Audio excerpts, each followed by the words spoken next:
G'day everyone, Ben the Spider Seeker here. Great to be back on YouTube. Now, I've spent some years contemplating trying to boost our production quality, which the more I look into, the more and more expensive it looks. So I'm going to go back to the good old-fashioned ring light, which every man and his dog now seem to have, and phone camera. I also found that the sound quality straight from my phone was slightly better than that from my computer. I've spent quite a bit of time researching how to do that and don't particularly want to spend a few $100s at the moment on new microphones, new software and new processing and hardware, all that sort of stuff. So for now, I'm just going to speak as clearly as I think I can and we'll go from there. So this guy is a funnel web spider, and it's a male funnel web spider, and it's actually quite small. No, we're not looking at a very big spider. It's only, let me grab my ruler, and I'll use the 1:1 scale because it's a scale ruler. It's only, probably looking at a 2.5 centimeter leg span if he spreads out. His spinnerets, I thought that might upset him, are pretty short, which tells me it's Hadronychy. He's male. I can tell he's male because I've sort of had a very close look at his palps, which are right here, if I can get the angle right. Right there. And he has, that's okay. Oops, he slipped. Trying really hard not to upset him too much, but also don't want to let him in this fairly bare enclosure. Now, if you're curious about the enclosure, have a look at the links in the description. I might link it there if I can find it again. It's not a name brand one, so it's about probably 1/3 of the price of what I've paid for previous ones. Quality seems okay. Doesn't have little feet like the previous ones, but that's okay as well. We'll manage. So this guy is a funnel web. Now, identifying funnel webs, like I said, working out his male by looking at the palps and seeing, I had to zoom in quite a lot. I had to get my jeweler's loupe out, which is a tiny magnifying glass, which probably doesn't work with a camera. It's not horrible to look at his palps. Can't quite get close enough. That's okay. I've done other videos looking at how you tell them they're male. But what I did after having a look and finding out that it's male is have a look at his second leg, which is really conveniently holding up there right now. And this second leg here has no modification to it whatsoever. It's a straight leg. And when I found out the location he's from, which is Taralga, that's not too far away from where I live, I have found Hadronychy vasuta there before, which is the Blue Mountains funnel web. They're quite a bit bigger. When I say they're quite a bit bigger, they are a lot bigger. Like, looking at like a 7 or 8 centimeter leg span rather than a 3. So, not a big spider, this one, especially for a mature male. My gut told me that, well, it's not Hadronychy vasuta. And then I went, well, I'd only seen it from above, which you can't see right now because he's poking out from under his paper towel, which is moist but not soaking wet, so it's not dripping, it's just moist enough to keep him going. And I thought, well, it must be Hadronychy maracunda because it's not far from where I've found them before. Unfortunately, Hadronychy maracunda doesn't really have a common name as such.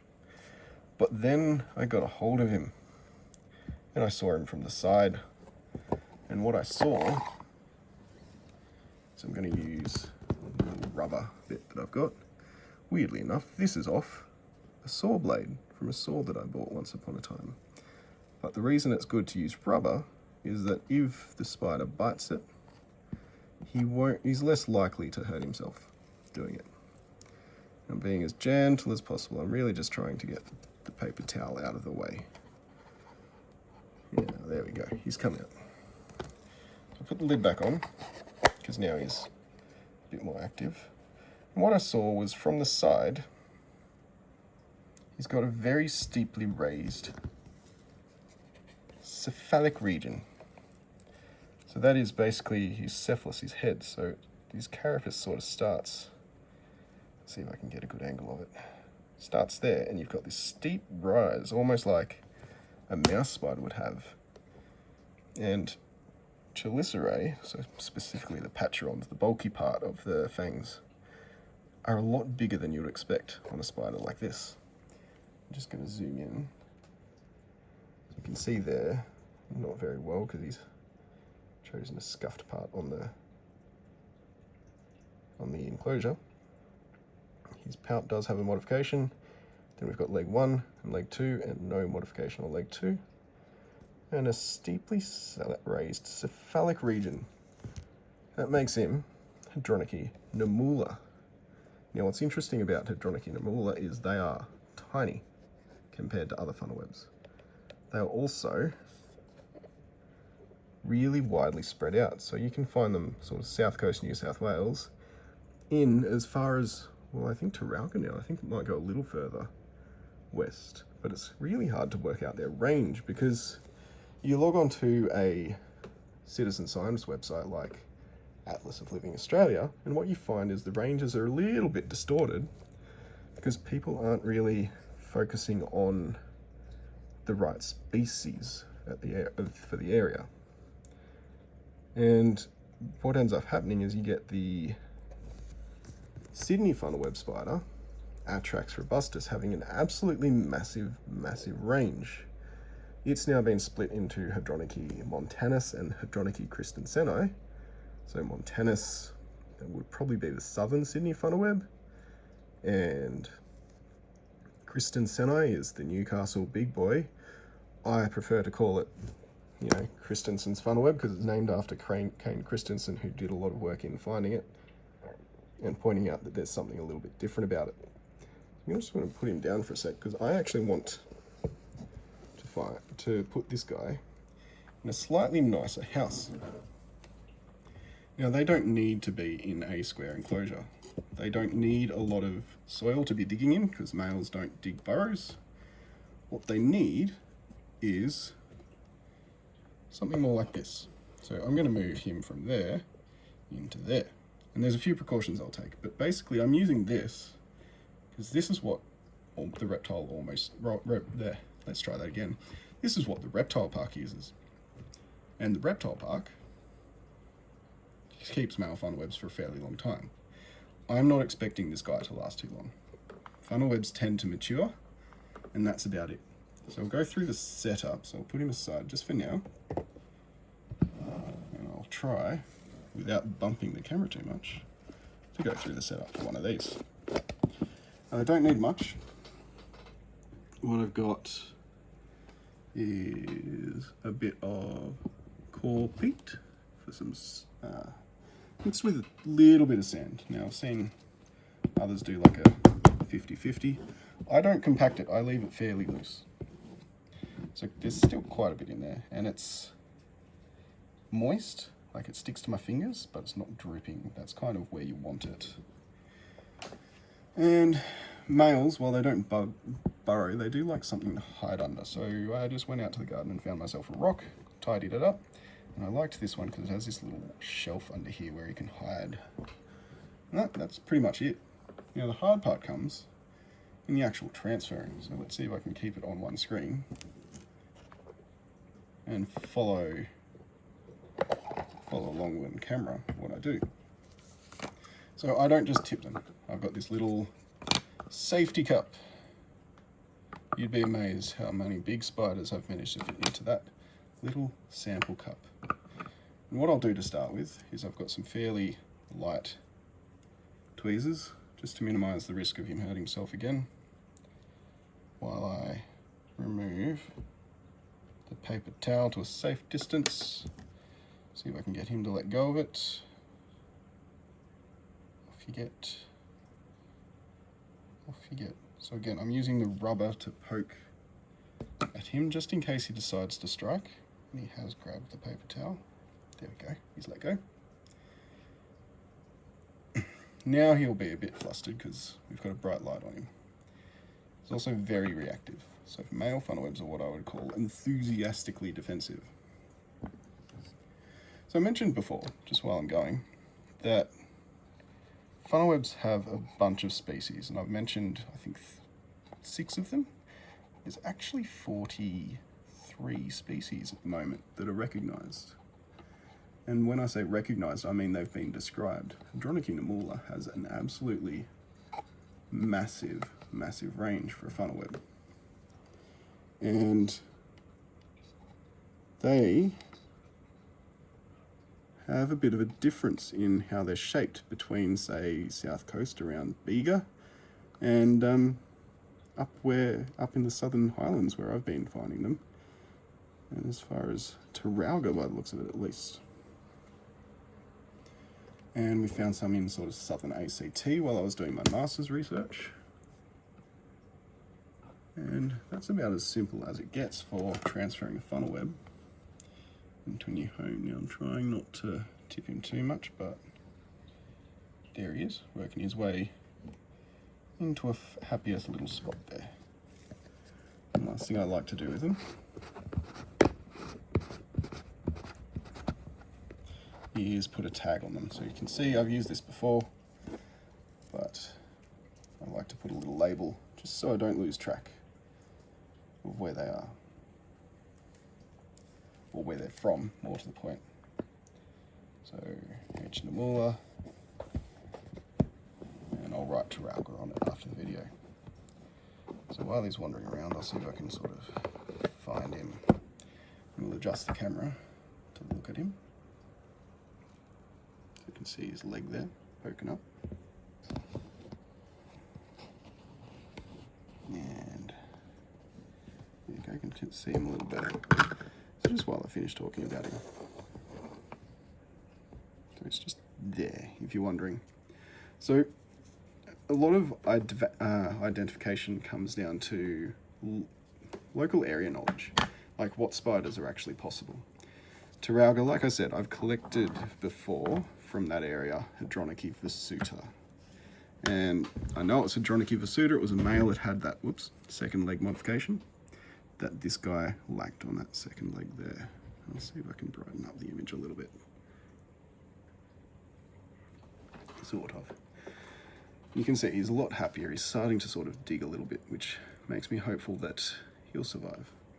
So I had to think about what could be there, and then I had a look at the map. And as the crow flies, it's not far from Crookwell, where I've had at least reports of Hadronychia maracunda. And maracunda, like I said, doesn't really have a common name attached to it as a species, so maybe maracunda funnel web if you want to call it that. But namula was not something I'd found at Taralga before. So when I got him, had a look at his actual morphology, and when I saw that he's got that steeply raised cephalic region, or his head, that easily makes him mistakable for a funnel web, a mouse spider. And I have actually mistaken them for mouse spiders before, because you see that heavily raised cephalic region. One at Exeter, I think I was sent. When I saw it in person, I'm like, well, that's clearly not a mouse spider. It must be a funnel web. The difference there is in the eye arrangement. So if you want to get close enough to see the eyes of a spider, it's not actually that hard. You just need to take a photo of it from above.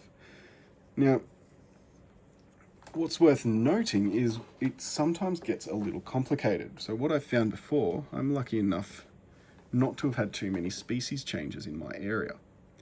What I have had recently is Northern Tasmania, was the most recent one, with Hadronychia simonferni, I believe it was. Let's double check. I don't like to be wrong when simonferni. That was described by Robert Raven in 2025, named after the guy that found it in Northern Tasmania. Before that, we also had the 3 Atrax species I mentioned. So Atrax is a genus of only 6 species. Hadronychia has 36, and Illawarra has 1. Weirdly enough, while I was researching our data, I noticed that a couple of species, by the looks of it, might be Illawarra, is listed as extinct on the Atlas of Living Australia. That threw me a little bit, because there's 53 records, and I've found a couple. Like I found, I think, 3 in the last 5 years. So I don't think the extinct status is correct. They are extinct in Tasmania, which is not entirely accurate because they were never in Tasmania. So it's constantly changing, and that Atrax genus is the one with a large spur on its leg. Some of the Hadronychi have a bit of a bend with a small bump. We call it an apophysis or apophysis.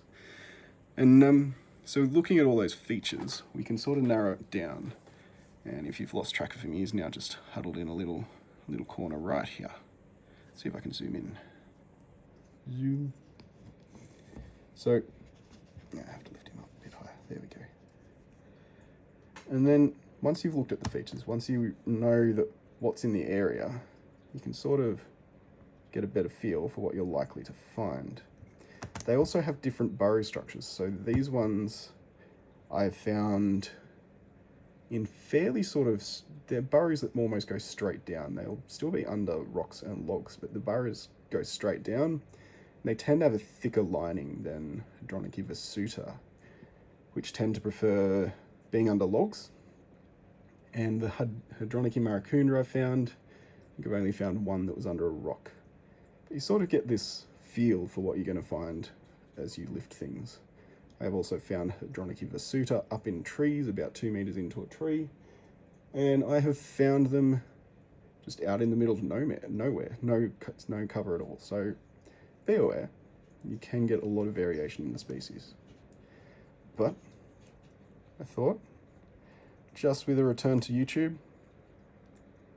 I thought I might start simple. I might start with, hey, I've got this guy. I'm going to put him in a nicer home. I'm holding him really carefully because I really don't want that rock to slide. Anyway, if you have enjoyed my soiree back into YouTube, I'm going to try to be a little more regular, at least get things up. It might not be the nicest or highest quality videos. This isn't my full-time job after all. I'm a teacher by trade, so between reports and exam writing and exam marking, I'll find some time probably to make some videos about spiders and stick them up. If you have any questions, particularly about spiders, let me know. Just ask in the comments. I'll link all my socials in the description. And don't forget, like, share, subscribe. Even if your comments just hello, it still helps out. And have a good one. Catch you later.